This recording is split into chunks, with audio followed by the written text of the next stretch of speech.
हाथ गंदे है पर काम ईमानदारी का है लाला, वरना सफेद कपड़े पहनकर तो धोखा देने वाले बहुत देखे हैं।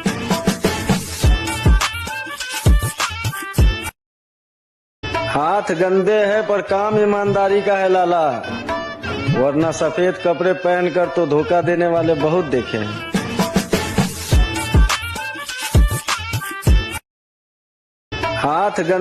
हाथ गंदे है पर काम ईमानदारी का है।